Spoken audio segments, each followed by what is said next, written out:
रस माने रसो वैसा का मतलब भगवान, रस माने भगवान, और रास माने भगवान से जो उत्पन्न हो।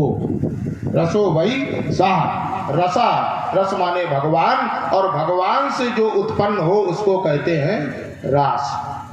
तो संसार में ये सारा संसार ही तो भगवान से उत्पन्न है, और जो कुछ हो रहा है ये सब क्या है, यही रास है।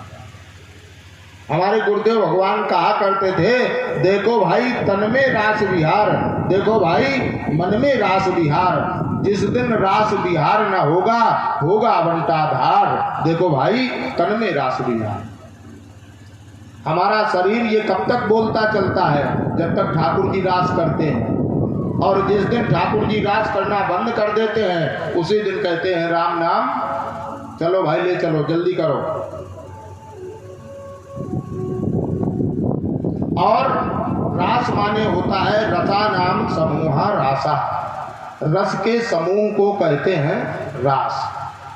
रस माने भगवान, और भगवान का जो समूह माने बहुत भगवान जहाँ हो, भगवान ने जहाँ अपने बहुत रूप बना लिए हों उसको कहते हैं रास। तो वहाँ जितने भी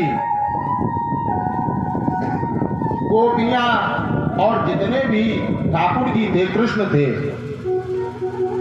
सुखदेव भगवान कहते भी हैं, बोले भगवान ऐसे नृत्य कर रहे हैं, ऐसे क्रीड़ा कर रहे हैं जैसे स्वप्रतिबिंब विभ्रमा, जैसे कोई छोटा बालक दीवार में अपनी परछाई देख करके अपनी परछाई के साथ ही खेलने लग जाता है। वो देखता है तो उसको लगता है ये कोई प्रतिद्वंदी है, और उसी परछाई के साथ खेलने लग जाता है। तो ऐसे ही ठाकुर जी ने अपने शरीर से ही इतने ठाकुर जी गोपियां प्रकट कर दी, और उन्हीं के साथ में ठाकुर जी ने ये क्रीड़ा की।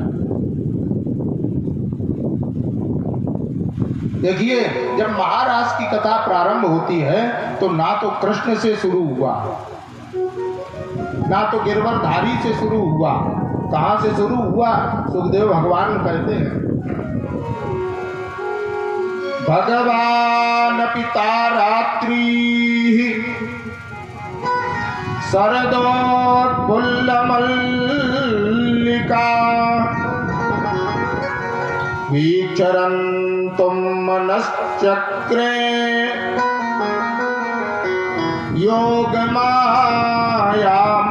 योगमायामुपाश्रितः।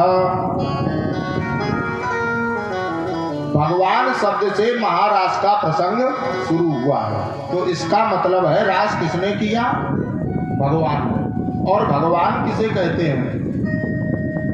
भगवान चाहे जिसे नहीं कहते। हमारे यहाँ शास्त्रों में 6 भग बताए गए, ऐश्वर्यस्य समग्रस्य धर्मस्य यशसा श्रियः ज्ञान वैराग्य योश्चैव खंडाम भग इति नृणाम।